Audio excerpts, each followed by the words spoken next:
E agora, então, dando sequência ao nosso APSU América 2025, com o painel de número 8, que abordará a temática taxa variável de sementes e posicionamento de variedades de soja para mitigar estresse hídrico. Para mediar esse painel, chamamos ao palco a moderadora, a doutora Zanandra Boff de Oliveira, ela que é professora da Universidade Federal de Santa Maria. Doutora Zanandra é doutora em Engenharia Agrícola e atua como professora adjunta da Universidade Federal de Santa Maria.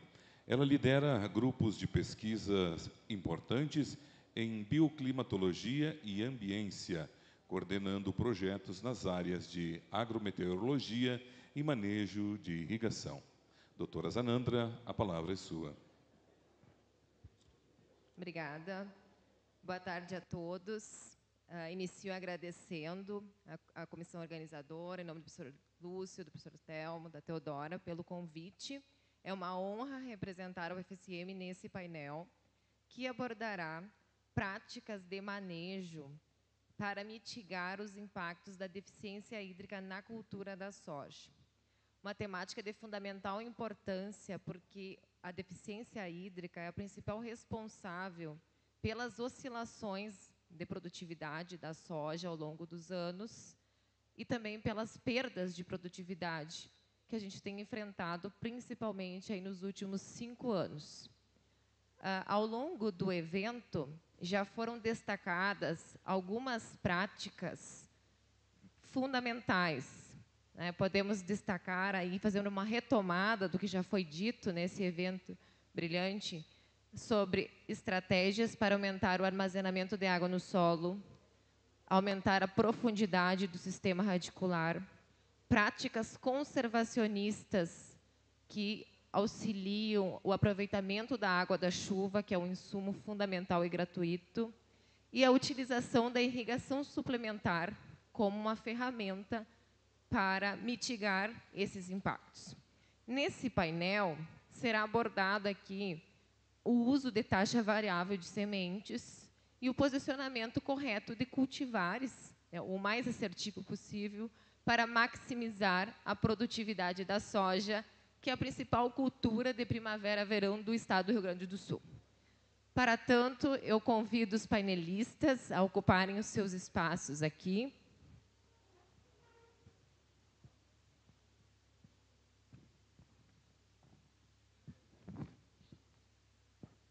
O nosso primeiro palestrante é o Dr. Tiago Herbe, engenheiro agrônomo e doutor em ciência do solo, pesquisador da CCGR-RTC, com foco em manejo de culturas. Por favor. Bem-vindo, Tiago. Em seguida, convido o senhor Saulo Francisco da Silva Pena, cofundador e diretor executivo da Auster Tecnologia, empresa especializada em agricultura de precisão e sensoramento remoto. Atua no desenvolvimento de sistemas de recomendação de fertilizantes e sementes em taxa variável, além de projetos em aeronaves de asa fixa, algoritmos, geoprocessamento e nutrição de plantas. Bem-vindo, Saulo.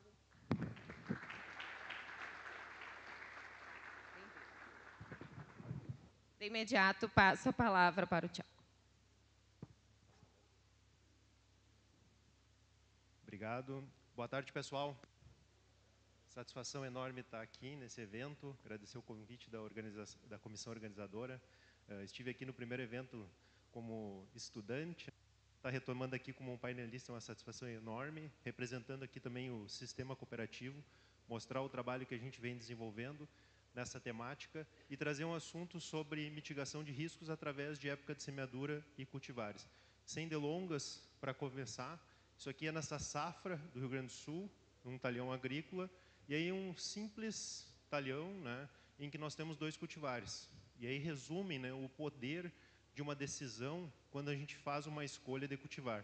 E aqui fazer uma analogia, minha dissertação de mestrado foi orientada pelo professor Telmo, nós trabalhamos com taxa variada de semente, que vai ser um tópico, né? Nós também temos uma oportunidade, quando a gente vai hoje dentro da agricultura de precisão, devo fazer o quê? O que a gente está olhando aqui. Vejam a diferença que nós temos de ambiente e um cultivar específico no mapa de colheita, um lado a lado, com uma diferença aqui de aproximadamente 15 sacos na decisão, escolher o cultivar A ou o cultivar B. Então, nós podemos ter uma oportunidade de fazer o quê? Multicultivares. Então, hoje, se nós pudermos ter uma plantadeira, uma semeadora, que em cima de zonas de manejo, ela consiga, em determinado local, ele colocar o cultivar A pelo cultivar B, nós temos aí um potencial de impacto aí de 30%, 40%, que é os que os nossos ensaios de cultivares mostram as diferenças entre os melhores e os piores para determinados ambientes. Então, como primeira mensagem para vocês, pessoal, quando a gente vai para esse universo de cultivares, foi falado aqui na temática de solos, agora a gente vai falar um pouquinho de cultivares. Solo e cultivares são aspectos agronômicos que constroem potencial produtivo da lavoura. Então, entendo, pessoal, que cultivar é algo extremamente importante. E a reflexão que a gente tem que ter é quais processos que a gente vem utilizando como conceito para essa tomada de decisão. Viram no slide anterior uma tomada de decisão do cultivar A pelo B que impactou em 15 sacos de diferença na produtividade. Esses 15 sacos, muitas vezes, pode ser a rentabilidade final. Ou num cenário mais desafiador, entre pagar ou não pagar a conta. Então, crie seus conceitos. Tomem uma tomada de decisão visando aspectos, né, mais assertivos. Recorram ao histórico de cultivares que vocês já plantaram e entendam o que vocês aprenderam com cada cultivar. E aqui, a gente, nesse tempo, vai trazer alguns gatilhos, alguns aspectos que a gente considera extremamente importantes dentro dessa temática. Para começar, né, por que esse universo de cultivares, né? Quando a gente vai para esse universo, esse aqui que nós fizemos na safra 22/23, em que cada caixa que vocês estão vendo aqui é um cultivar. Esse cultivar ele foi cultivado em 8 locais no estado do Rio Grande do Sul, 4 épocas de semeadura. Então, ele estava semeado de outubro até dezembro. Outubro, novembro, dezembro, né, em 4 épocas de semeadura, em 8 locais. Quando a gente vai para esse universo de cultivares, vejam que eu tenho cultivares aqui que em algum local, em alguma época de semeadura, ele teve uma adaptabilidade muito alta, teve um alto teto produtivo. Só que esse mesmo cultivar, se você errar o posicionamento, ele está aqui com uma produtividade em torno de 30 sacos abaixo da média. Então, o mesmo cultivar, no mesmo ano, ele vai do céu ao inferno no posicionamento. Qual que é o desafio? É um cultivar que você tem que conhecer muito bem, para entender aonde posicionar no ambiente, numa época de semeadura, que você explore esse potencial produtivo. Da mesma forma, eu tenho um universo de cultivares que são extremamente estáveis. Aí, quando eu vou para a agricultura de precisão, zonas de baixo rendimento, eu preciso estabilidade. É onde eu posso estar trabalhando, conhecendo essa variabilidade espacial, com cultivares que me dão essa estabilidade. E aí eu tenho um universo de cultivares, que é esse do canto de cá, que você tem alto potencial produtivo com estabilidade. Então, hoje, a gente tem um universo variado de cultivares, o desafio está em, dentro desse pacote, nós encontrarmos as opções de estar fazendo o posicionamento desses materiais. Então, esse é o desafio, pessoal. A oportunidade ela é muito grande, precisamos conhecer. Eu vou fazer uma provocação para vocês. Quando a gente vai para cultivar, né, pessoal, tem muita intuição. E aí a questão é, a gente tem que ter um cuidado. Eu vou falar a partir de agora sobre época de semeadura e quanto que isso impacta. Por exemplo, a decisão de vocês ela é baseada em intuição? Tá bem. O posicionamento de vocês é baseado numa intuição, em dados, em conhecimento? O que está por trás? Por que muitas vezes a gente tem que ter o cuidado com uma intuição? Eu vejo muito, esse ano vai ser um ano chuvoso porque na lua nova, não sei o que, teve uma chuva. E assim vai indo. A provocação é, isso pode impactar muito, pessoal. É bagunçado o cenário nosso quando a gente vai para a época de semeadura. Aqui é um compilado dos nossos resultados dos últimos 5 anos. Isso aqui é Rio Grande do Sul. Época de semeadura e a dinâmica do potencial produtivo da soja em função da época de semeadura. Olha a bagunça que a gente tem. Literalmente, cada ano é um ano, cada safra é uma história diferente. E aí a intuição de vocês, pessoal, ela pode levar vocês a um sucesso numa safra ou a um fracasso. Se você decidiu a semeadura aqui, nesse ano, como foi a 2021, o resultado é negativo comparado a esse posicionamento. E aí, olha só, às vezes tu fica com o retrovisor da última safra. Aí, esse ano, a maior produtividade ela aconteceu em outubro. Na safra 21-22, você quer repetir. O que aconteceu? As piores produtividades elas foram na semeadura do cedo. E não é que é pior. Se você atrasar a semeadura na safra 21-22 para 30 dias, lá para 9 de dezembro, nós estamos saindo de um cenário de produção abaixo de 2.000 quilos para cima de 3.000 quilos. Mais de 1.000 quilos, mais quase 20 sacos de soja na conta da época de semeadura. Então, cuidado com a intuição. Agora, o que a gente pode, em cima disso, trazer, né, de oportunidades, de conceitos para refinar os nossos posicionamentos? E aí, pessoal, essa bagunça que o Estado nos proporciona, ela acontece por quê? Esse aqui é um trabalho que a gente fez dentro do sistema cooperativo, fazendo um resumo da cultura da soja nos últimos 30 anos no Rio Grande do Sul. Por que a gente tem essa variação, né, de anos favoráveis ao potencial produtivo na semeadura mais no cedo, anos em que o atraso da semeadura é favorecido e vice-versa? Porque nós somos influenciados pelos fenômenos climáticos. Por isso que a gente olha tanto para o Ninho, se assusta com a Laninha, porque nos últimos 30 anos nós tivemos 41% da influência de Laninha, 31% de neutralidade e apenas 28% de El Ninho. Então, plantar soja ou qualquer outra cultura que exija de água no Rio Grande do Sul, nós estamos falando num cenário de incerteza de clima em 72%. E aí, o que aconteceu? Por que a época de semeadura ela varia de acordo com o ano? Está nessa caixa aqui. Ó. Nós estamos dividindo o estado em 4 partes: região Nordeste, região Norte, onde nós estamos, região Central até as Missões, aqui Sul, fronteira Oeste. E aí, nessa tabela, nós temos os fenômenos climáticos. Vamos pegar a região Norte. Em anos em que nós estamos sob influência de neutralidade, nós temos 37% de chance de um estresse tardio. Os estresses são divididos em quê? Porções de você não ter estresse nenhum no ciclo da soja, é uma maravilha. Estresse precoce são anos em que tem veranicos novembro até início de janeiro, que caracteriza o estresse precoce. E existem anos em que chove muito bem até fevereiro e fecha as torneiras. Começa a ter variabilidade de chuva, diminui as chuvas, fevereiro e março, caracterizando o estresse tardio, que é esse aqui dos 37%. O que vai acontecer na dinâmica de época de semeadura, no ano de neutralidade na região norte? Semeaduras do cedo vão ser favorecidas. Atrasos de semeadura, ciclos mais longos, podem ser penalizados. Por exemplo, um plantio de soja, 1º de dezembro, no ano de neutralidade, se nós tivermos um estresse tardio, vai impactar negativamente na dinâmica do potencial produtivo. Então, eu começo, vamos sair da intuição, vamos trabalhar com previsibilidade.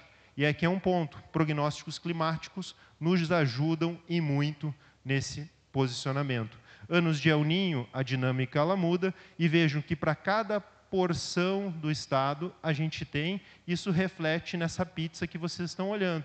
Aqui a região nobre do estado, de Passo Fundo a Vacaria, olha que maravilha, nós estamos falando aqui em mais de 60% de chance de não ter estresse ao longo do ciclo da cultura, numa média de 30 anos. Então esse aqui é o trabalho. E isso aqui, pessoal, vai mexer na nossa dinâmica de época de semeadura.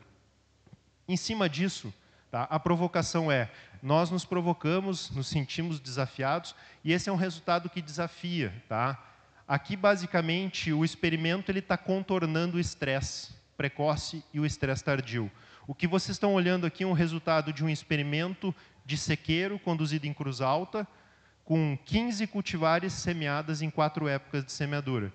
E a gente reclama muito do clima, mas o fato é que a agronomia ela tem o potencial de mitigar os estresses climáticos. E é o que esse resultado ele nos mostra, baseado em cima daquela figura anterior. As cultivares estavam em alguma época de semeadura com um ciclo que contornaram a parada de chuva. E o resultado é o quê? Na safra 2021, que foi uma safra de teto produtivo alto, eu tive algum resultado de alguma cultivar numa época de semeadura com 106, mas eu tive cultivar produzindo 65. Aí nos anos mais desafiadores, 2 laninhas, safra 21 e a safra 22, 23, nós tivemos resultados de 18 e 27, mas poderíamos ter 66, 66. Vejam sempre o azul, pessoal. O azul é o melhor resultado. Nós não teríamos quebra de safra. Então, essa é a provocação. Esse é o desafio. É fácil? Não, não é nada fácil. Basicamente, a brincadeira da intuição da bola de cristal, que eu coloquei lá com a mãe de Ná, é isso. Nós não temos isso. Então, o que a gente pode usar de agronomia para contornar e estar próximo dessa turma do azul? A barra cinza é um bom norte. A barra cinza é a média do experimento. E quando eu olho o acumulado, pessoal, é isso aqui. O acumulado de 5 safras errando, 38 sacos. 5 safras acertando, 81 sacos. A média do experimento, 59. Nós, no mínimo, temos que estar dentro da média. E estar na média é o quê? O resultado de 4 épocas e de vários cultivares. Nós temos que fazer o quê na lavoura? Praticar o escalonamento. Então, pessoal, entendo que cultivar é importante. Utilizem metodologias, não intuição, utilizem metodologias básicas, criem os conceitos de vocês, entendo que impacta no resultado. A história da safra de vocês vai ser definida no momento que vocês saírem com a plantadeira do galpão. Entendo isso. Só nós não sabemos quando São Pedro vai mandar chuva, mas o fato é que a história vai estar definida. E aí, pessoal, criem conceitos, escalonem, e eu vou trazer alguns dados sobre previsibilidade. A previsibilidade nos ajuda a diminuir os erros. Esse aqui é um trabalho, são 15 anos de resultado, em que nós olhamos fenômenos climáticos dentro de um experimento, em que nós tínhamos época de semeadura e ciclo. E entendemos, por exemplo, para o ano se desenha uma laninha fraca ou uma neutralidade. Qual que é o cenário de época de semeadura que vai me dar mais estabilidade? Se eu quiser manter meu escalonamento com um plantio outubro, um plantio dezembro, quais ciclos de cultivares que eu tenho que estar procurando para ter mais assertividade? Por exemplo, o cuidado que eu tenho que ter numa semeadura de outubro com o time vermelho aqui, ó, que são os time de cultivares precoces, de grupo de maturação 5.5 para baixo. Eu mantenho a época de semeadura e eu colho quase 1.000 quilos a mais somente por mudar o ciclo. Então, essa é a essência, tá, pessoal? E aí, trazendo, o que nós, como pesquisa, entendemos? O universo é muito difícil de entender cultivares. São inúmeras cultivares, cada ano sendo lançados novos cultivares. O sistema cooperativo entendeu isso para os produtores, que os produtores são os donos da cooperativa. O que a gente pode fazer para melhorar agronomicamente? Isso aqui é a plataforma digital das cooperativas, que é o Smart Coop. Hoje, esse universo de bolinhas aqui são talhões cadastrados. Esses talhões passam a ser campos experimentais. E o produtor, ele, em conjunto com pesquisa, agrônomo, começam a entender, dentro dessa capilaridade inteira, o universo de comportamento dos cultivares. Esse é o futuro. Não tem outra forma, como pesquisa, de não usar a agricultura digital para acelerar e diminuir os nossos erros. Então, aqui é importante que a gente está num evento de agricultura de precisão. Esse é o futuro. Esse é o futuro, por exemplo, que a gente tem de como pesquisa. E aí, aqui, um breve resultado que nós tiramos da safra 23-24. Nós selecionamos aqui 6 cultivares, cada bolinha é um talhão agrícola. Então, nós pegamos 6 cultivares que tinham um número de talhões altos dentro da plataforma. E vejam que interessante, foi uma safra do El Ninho, uma safra de alto teto, mas a gente entende para cada cultivar, aonde que está aqui, ó, essa faixa aqui, ó, seria a janela de semeadura que ele mantém um teto produtivo próximo de 80 sacos. Então, vejam, por exemplo, esse material aqui, para ele estar nesse patamar de 80 sacos, nós estamos com uma janela de semeadura bem restrita. O que isso quer dizer? O produtor saiu daquela faixa da janela de semeadura dele, a chance de ter alta produtividade, ela cai. Não é que ele não vai ter uma boa produção, mas dentro dessa lógica que cultivar, qualquer ajuste são 15, 20 sacos, né, nós temos que ser extremamente assertivos. Então, eu entendo aonde está posicionando cada material para expressar o máximo rendimento. E é encaixar as peças. Por exemplo, numa semeadura de outubro, eu vou trabalhar com cultivares que tenham uma probabilidade maior de 80% de vitórias de ter alta produção. Eu começo a diminuir as chances de vitória, isso é previsibilidade. É isso aí. Eu tenho uma previsibilidade de ganhar apenas com 40%. Por que eu vou apostar nesse material? Eu troco o jogador porque a minha chance de ganhar ela é maior. Então, basicamente, é isso. É isso aqui que a agricultura digital vai nos promover no futuro. Ou isso aqui, que é uma frase que a gente tem, conectar gerações. Eu sou produtor, eu sou a terceira geração da minha família. Nós não temos nada de dado. Eu e meu pai, a gente se dá bem, mas nós temos dificuldade de conversar. E aí, o histórico de produção, imagina, é uma família que está há 50 anos plantando soja. E eu não tenho nada de informação, de dados, do que tinha lá atrás. Imagina eu, como agrônomo, se eu tivesse uma gestão dos 50 anos de dados, de época de semeadura, de potencial produtivo, de todos os históricos da propriedade na palma da mão. Isso é o que a agricultura digital vai passar para as próximas gerações. Eu hoje sou usuário porque eu tenho uma filha. E esse é um legado que eu quero deixar para ela.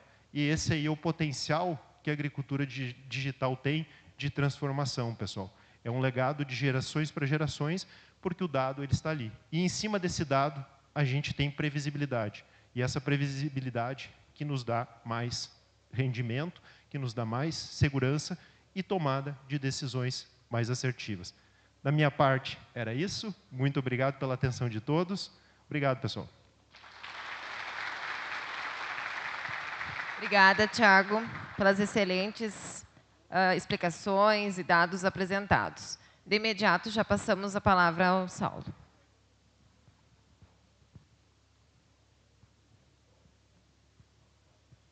Certo, muito obrigado.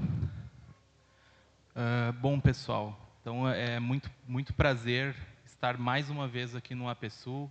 É meu terceiro APSul e minha quarta participação, segunda como painelista e também já tive 2 minicursos.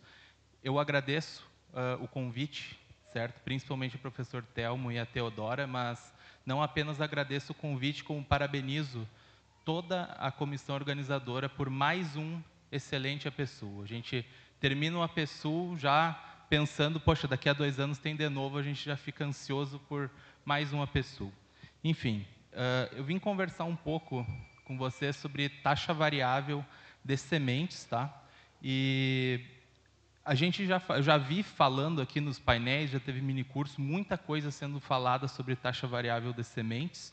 E o que eu vou colocar aqui, apesar de que eu vou abordar o básico, né, os conceitos básicos, o que eu vou colocar é como a Auster Tecnologia está gerando zonas de manejo, principalmente isso. Como que a Auster Tecnologia hoje está gerando zonas de manejo para não apenas fazer algo que funciona, mas algo que seja possível de levar para o agricultor, de levar para a fazenda. Então, comentando um pouquinho sobre nós, eu confesso que esse painel me tira um pouquinho da zona de conforto, porque eu sempre falo de adubação nitrogenada, né? A Auster é uma empresa que já tem aí quase 10 anos, a gente trabalha com taxa variável de nitrogênio, mas recentemente a gente tem aumentado o nosso, eu não vou chamar de foco, mas dado mais atenção também à taxa variável de sementes.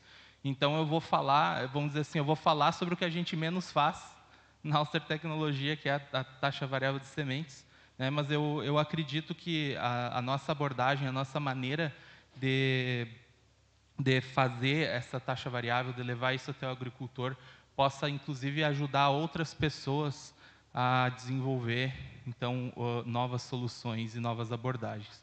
E eu não posso deixar de falar também que a Auster Tecnologia ela é sediada e nascida na UFSM, o que é um grande motivo de orgulho para nós. Inclusive, muitas vezes eu sou questionado.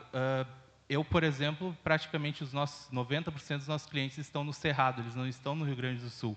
E as pessoas me perguntam, poxa, por que vocês não vão embora para lá? Eu, por exemplo, agora vou voltar para Santa Maria, vou ficar um dia e vou viajar para o Cerrado.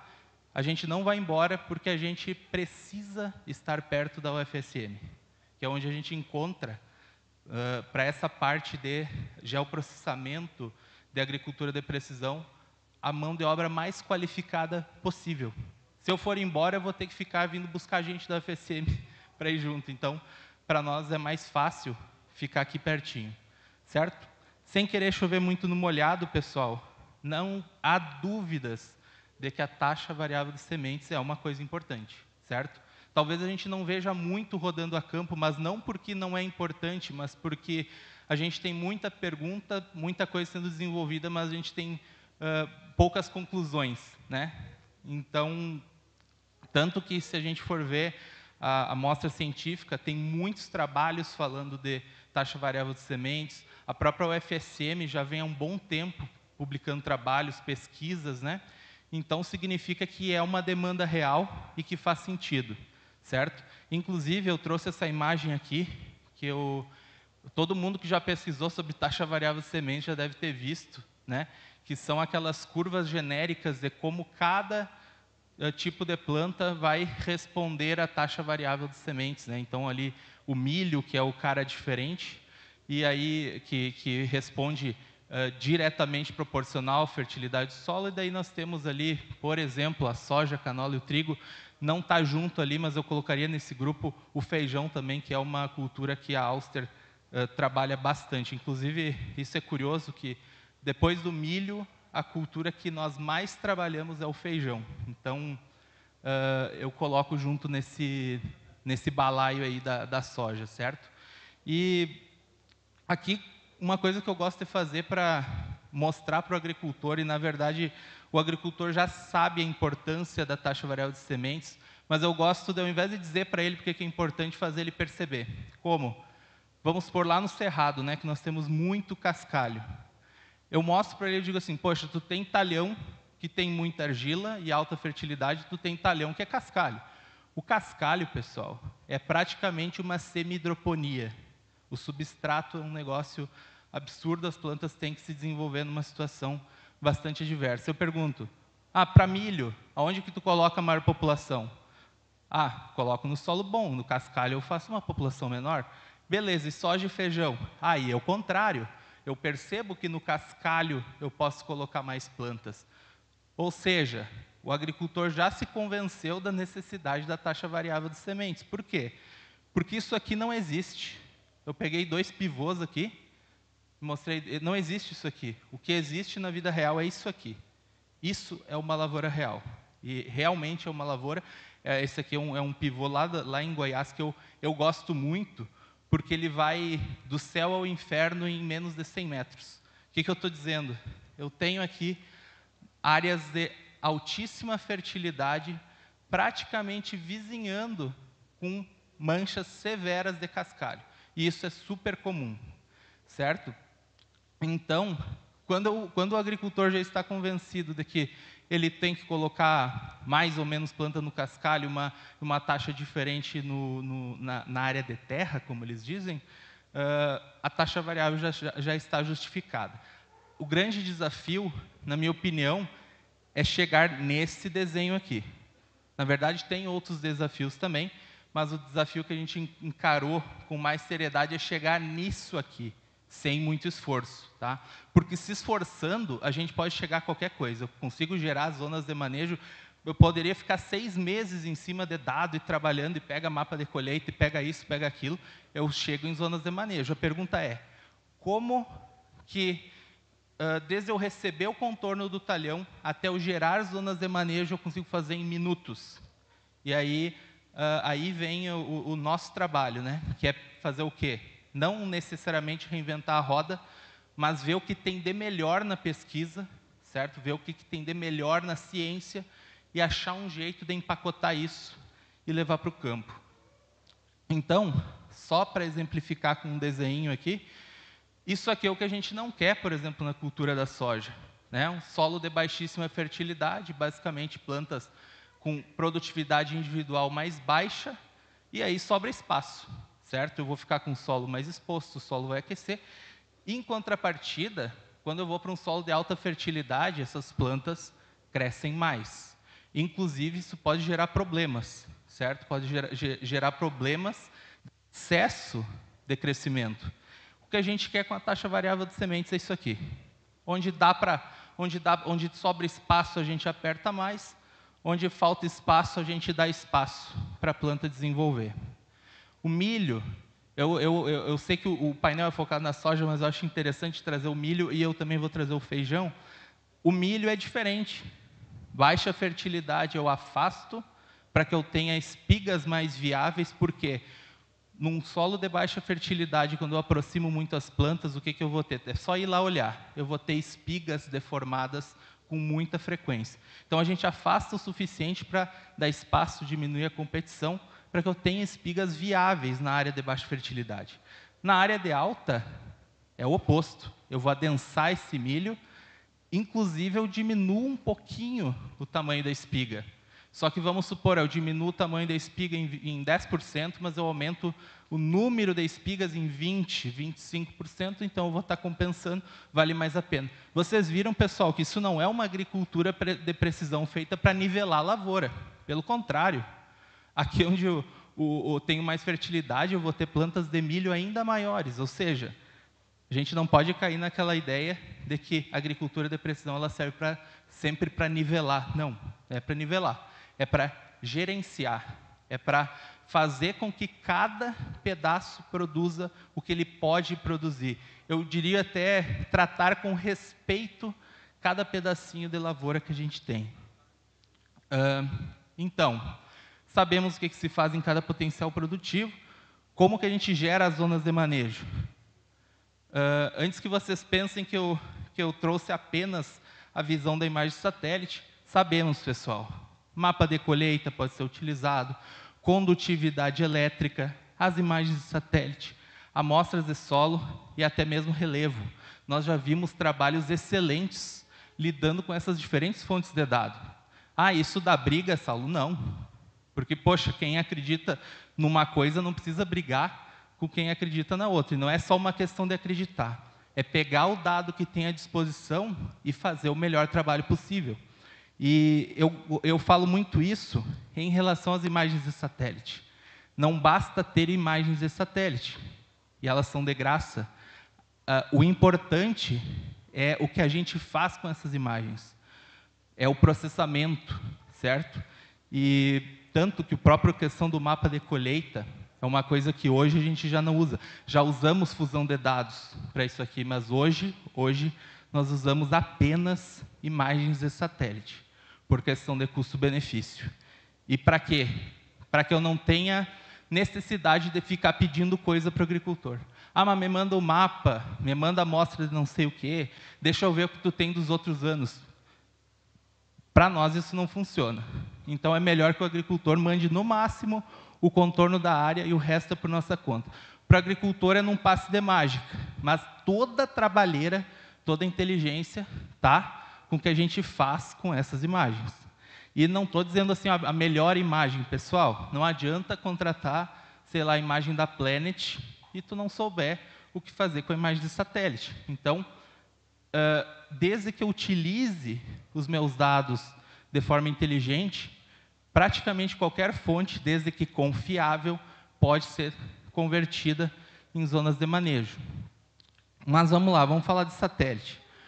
Uma coisa muito importante, séries temporais. Não é uma imagem de NDVI que vai te dar as zonas de manejo. Nunca. Eu preciso de histórico, eu preciso ver o que está acontecendo ao longo do ciclo. E aqui eu vou dar só um exemplo. Esse aqui é um exemplo fictício, mas depois eu vou mostrar um exemplo real. Isso aqui, pessoal, é a biomassa de uma lavoura. Aqui imaginem que é semeadura.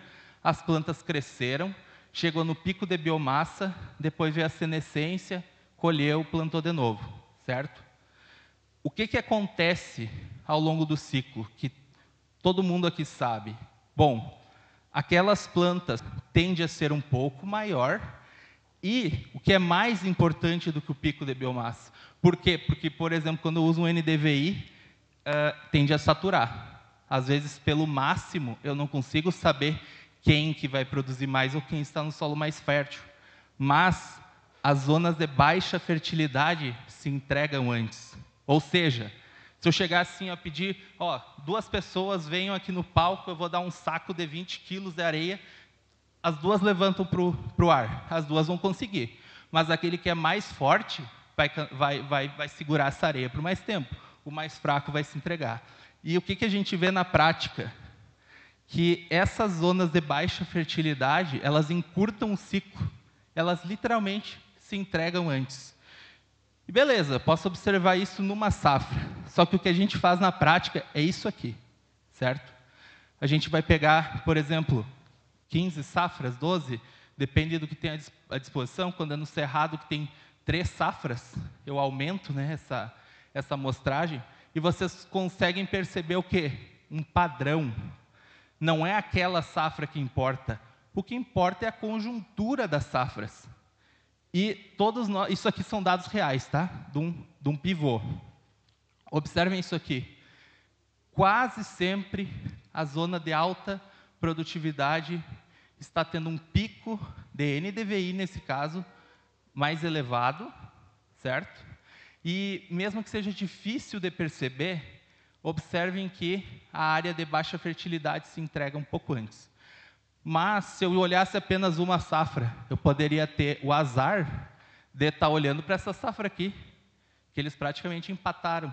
Ou seja, eu não posso olhar para uma safra. Eu tenho que ver o que se repete. E aí eu posso partir para uma lógica. Bom, tem aquela partezinha ali, que safra após safra acumula menos biomassa e ainda se entrega antes. Ano após ano. E o contrário é o oposto. Eu só posso presumir que aquela parte que sempre se entrega antes é uma zona de baixa fertilidade. Certo, pessoal? Por isso que é importante a série temporal. Ah, mas a série temporal vem pronta? Não. Aqui tem muito processamento para chegar num negócio limpinho como esse. Se vocês pegarem imagens de satélite, vamos dizer assim, mesmo que já com NDVI e tudo mais, isso aqui é um zigue-zague que não dá para entender nada. Então, além de que vai faltar imagem, vai ter nuvem, então tem que tirar a nuvem. Tem partes que são importantes, que a gente depende da imagem, que a gente tem que, de certa forma, consertar, certo? Então, a gente chega num negócio assim, são zonas de manejo com 10 metros de resolução, mas a gente vai transformar num mapa, né, mais degradado, eu diria assim, que é com agrupamento em zonas. Por quê? Porque nenhuma máquina roda esse negócio aqui, tá? E a gente já testou coisas, e a gente já travou muita máquina para entender o limite que a gente pode chegar. Então, acaba virando algo mais parecido com isso, certo? Então, outra coisa, mapa de colheita é 100% confiável? Isso quando tem qualidade, que é outro problema?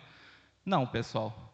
Essa área aqui, que eu tinha mostrado para vocês, o proprietário reclamou, dizendo que nas áreas que tem mancha de terra, ou seja, as áreas mais férteis, ele produz menos soja e feijão. Por quê? Como o pivô é quase todo de cascalho, ele maneja aquele pivô como cascalho. Ele semeia como cascalho. O que acontece é que, de certa forma, ele está maltratando, sem querer, aquela área de alta fertilidade. E aí, qual é o problema? O bicho come. Doença pega, as plantas vegetam demais, e ele não produz mais na parte mais fértil do pivô. Ele produz mais na área mediana, porque o manejo dele está adequado à área mediana e não à área mais fértil. Só que o sistema que nós utilizamos, não importa quanto que produziu de grão, importa quanto que produziu de biomassa.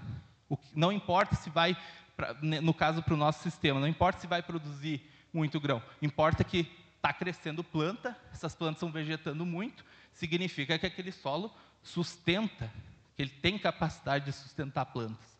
Então, a nossa lógica é essa, por isso que a gente utiliza as imagens de satélite, óbvio, com todo o processamento que eu comentei. E esse fica o aspecto dos nossos mapas de taxa variável de semente. A variação ela é até relativamente agressiva, né? Isso aqui, para vocês terem uma ideia, é uma área de 660 hectares, né, de milho. Aqui, outra área de milho, que nós temos, deixa eu ver ali, 301 hectares. E aqui uma área de feijão, por exemplo. Então, esse é o aspecto, certo? Fica com um aspecto até, eu diria assim, mais orgânico, né? Passando agora para alguns exemplos, e só comparação, tá? Depois eu vou mostrar outras coisas. Isso aqui, as zonas que o nosso sistema desenvolveu antes de semear. Isso aqui é a produtividade depois que semeou, depois que colheu, perdão. E aqui a mesma coisa, tá?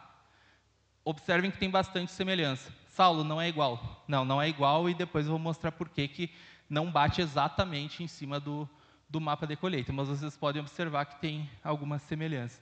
Ó, o probleminha do mapa de colheita ali, ó, que a máquina não estava gravando o dado, ali ficou cinza, tá? E aqui outra coisa, ó, comparando isso aqui lá em Goiás, aquilo que eu falei, ó, do céu ao inferno em poucos metros. Observe nessa mancha que isso aqui a gente navegou caminhando, certo? Caminhando com o aplicativo para ver onde a gente estava. Nessa mancha aqui, nós vimos isso aqui. Isso aqui já foi semeado em taxa variável. Olha aqui o solo um pouquinho mais escuro, presença aí de plantas de cobertura da safra anterior, né? E agora a gente anda um pouquinho ali, olha o que a gente tem. Cascalho. E é uma coisa que a gente costuma brincar, que a gente pega o aplicativo para caminhar na área, e às vezes a gente está olhando para o aplicativo, e quando chega na área ruim que tu olhou no aplicativo, tu sente no pé que a área que está entrando numa área de baixa fertilidade, né? Então, aqui, trazendo só alguns cases, certo? Vou passar rapidamente. São poucos, tá, pessoal? A Auster, como eu falei, nós temos quase 10 anos, mas no ano passado que nós começamos comercialmente a trabalhar com taxa variável de semeadura, então tem muito dado aí rolando, tem dado que a gente já tem, mas que não deu tempo de trazer. Mas é isso que acontece.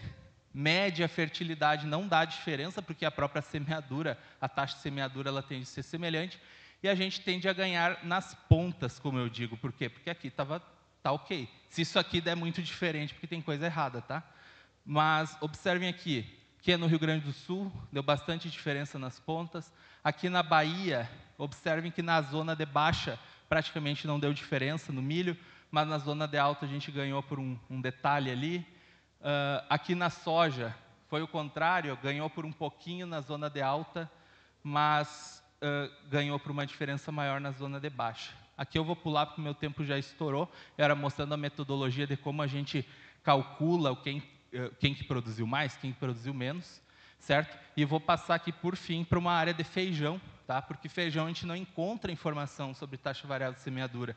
Só que é uma cultura muito melindrosa, é uma das culturas que eu mais gosto, principalmente de trabalhar com nitrogênio, porque o feijão responde muito, certo? Responde muito, tanto ao nitrogênio quanto à população. Olha, nosso teste aqui foi em área total, tá? Isso aqui é a lavoura comercial, Fazenda Perdizes, lá em Goiás. Além de clientes, são grandes amigos nossos. E nós fizemos, então, a taxa fixa de 200 mil plantas por hectare, o Smart Seeding padrão de 170, 278 mil, e aí Smart Seeding que a gente chamou de mais e mais, que é variando ainda mais, que é para ver qual é o limite desse negócio. E aí a gente foi de 150 a quase 300 mil, e de 130 mil, 318 mil. E com nitrogênio a gente é assim também, tá, pessoal? Nossos mapas vão variar tipo de 0 a 300 kg de ureia, não é 20 para mais, 20 para menos, um pouquinho, não. A gente varia bastante para ver se funciona mesmo. E aqui, então, o trabalho sendo conduzido. Aqui, o dia da semeadura foi num dia de campo. O pessoal olhou essa semeadura sendo realizada. E a gente brinca que devia até ganhar comissão de quem vende semeadora, porque tem muito cliente nosso que troca a semeadora para fazer taxa variável, né? De quebra, ele ganha plantabilidade, né? Porque naturalmente essas máquinas são mais tecnológicas. É bem comum um cliente que já era nosso cliente na parte do nitrogênio, ele pega emprestado ou aluga uma máquina para testar, e aí ele gosta, e aí ele segue para a compra da máquina própria. E aí, mostrando o resultado, já vou dar de cara para vocês aqui. Em relação à zona de alta e zona de baixa fertilidade, na zona de baixa aí perdeu, em relação ao que foi semeado, teve uma perda de 15% das plantas, na zona de alta 8% das plantas. Então aqui já deu para ver alguma coisa, né? Morre mais planta na zona de baixa fertilidade. E aqui, um resultado que não me agradou muito, mas é a verdade. Observe que na zona de alta fertilidade ficou uma bagunça, né? Tipo, ainda assim um Smart Seeding produziu mais, um dos Smart Seeding produziu mais do que a taxa fixa, mas não ficou muito coerente, certo? Já na taxa, na zona de baixa fertilidade, conforme a gente aumentou a quantidade de plantas, a gente aumentou de forma bastante consistente aí a produtividade. A peneira, que é o tamanho do grão, na baixa fertilidade praticamente não fez diferença, só que na alta fertilidade, quanto menor foi a taxa de sementes, maior ficou o tamanho, por consequência, o valor comercializado do grão de feijão. E aqui o que nos surpreendeu, tanto na baixa quanto na alta fertilidade, nós tivemos ganho de peso de grão, né? No caso da alta fertilidade diminuindo a população, no caso da baixa fertilidade aumentando. Então, nesse caso aqui, foi até um resultado que nos surpreendeu, certo? Nem vou fazer muitos comentários aqui, não vou colocar muita conclusão, mas uma das coisas que nas zonas de alta fertilidade, que ficou aquela bagunça que eu mostrei, tinha muito problema com o mofo branco. Então, o mofo branco atrapalhou muito a nossa amostragem. Teve área que atacou mais, área que atacou menos. Então, isso prejudicou. E o mofo branco pegou aonde? Na área de alta fertilidade, não na área de baixa, certo? E também nós testamos um cultivar de feijão que é conhecido por ser ter pouca plasticidade e ser mais ereto. E também um ciclo muito curto, pessoal. Estou falando de 75 dias, 80 dias. Então, a gente acredita que testando com outros cultivares também, a gente vai ter resultados melhores, tá? Esse é um dos resultados. A gente tem ali, só nessa safra, eu acho que deve ter sido o quê? Uns 2.500 hectares de feijão semeado, e a gente tem muitos mapas de colheita por analisar ainda. Provavelmente, muitos vão ser melhores que esse. E aqui, minha última consideração, a questão da estabilidade. Esse é o nosso próximo passo, tá? É um passo que a gente já está dando, mas, como eu comentei com vocês, nem sempre o mapa de colheita vai bater com a zona de manejo. E nem sempre a zona de manejo vai acertar 100%. Essa aqui é uma área muito instável, tá? O que quer dizer isso? Onde está vermelho aqui, pessoal, onde está vermelho, eu posso esperar que, em relação ao que vem produzindo na média, eu vou ter em torno de 60% de diferença em relação à média que vem sendo produzida. Ou seja, onde está vermelho aqui, tem ano que produz muito, tem anos que produz pouco. Onde está verde é onde eu tenho estabilidade, onde eu consigo acertar na mosca. Eu sei que ali é muito produtivo, ou eu sei que ali tem baixíssima produtividade. Ali eu estou falando de menos de 10% de erro em relação à média, tá? Então, o próximo passo, e é o passo que, como eu falei, a gente já está dando, é que essas zonas de manejo mudem de acordo com o tempo. A zona de manejo para esse ano, de acordo com os fatores desse ano, que estão regindo essas áreas de instabilidade. Ou seja, pode ser que esse ano, essa área essa área instável seja de alta fertilidade, pode ser que o ano que vem ela seja de baixa, certo? Então, o que eu tinha para mostrar era isso, pessoal. Muito obrigado mais uma vez. Passo a palavra aqui. Muito obrigada ao Saulo. Ambos os palestrantes trouxeram estratégias de manejo que não oneram o custo de produção. São escolhas mais assertivas ali da cultivar, escolhas mais assertivas no posicionamento da densidade de semeadura e que poderão trazer aí resultados significativos no aumento da produtividade e trazendo mais lucratividade aos nossos produtores. A gente não tem como modificar o clima, mas o manejo a gente pode fazer ele de forma mais assertiva. E é isso que o painel traz como principal mensagem. Eu, em função do adiantado do tempo e de mantermos a programação no horário, não vou abrir para perguntas. Tanto o Tiago como o Saulo deixaram seus contatos disponíveis no final dos slides e a gente pode estar passando. Qualquer dúvida, vocês poderão estar entrando em contato. Acredito que eles ficam à disposição aí também após o evento. Então, muito obrigada aos nossos painelistas. Agora vamos entregar um mimo, né? Solicito aqui uma salva de palmas a todos. Queremos agradecer de uma forma muito especial e carinhosa a professora Zanandra e também aos painelistas pelas excelentes explanações.